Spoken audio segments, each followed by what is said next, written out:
Si nous comprenons mieux le sens de ce que Jésus déclara à ses disciples à propos de sa seconde présence, il lui avait posé cette question: dis-nous, quand serons-nous ces choses et quel sera le signe de ta présence et de la clôture du système de choses?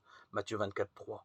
En réponse, Jésus décrivit pour eux et pour nous ce qui se passerait sur la terre quand il commencerait à régner au ciel. Aussi bien que les événements célestes soient invisibles aux yeux humains, il y aurait des preuves visibles indiquant que le Christ est enfin intronisé et qu'il a commencé à agir en qualité de roi.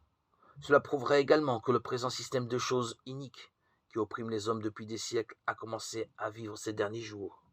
2 Timothée 3:1. Certes, d'après les prophéties, il y aurait des railleurs qui essaieraient de nier les faits, mais ces derniers constitueraient des preuves irréfutables. 2 Pierre 3:4. En examinant l'ensemble de ces preuves, il importe de se rappeler que Jésus n'a pas dit qu'un seul événement tel qu'une guerre ou un terrible tremblement de terre prouverait que la fin est proche. Matthieu 24, 6. Non, non.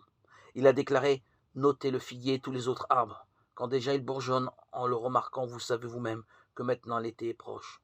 Pareillement, vous aussi, quand vous verrez arriver toutes ces choses, sachez que le royaume de Dieu est proche. Luc 21, 29, 31. C'est la suite de quelques jours de temps doux en plein hiver. Nous remarquons qu'un arbre en particulier a commencé à bourgeonner.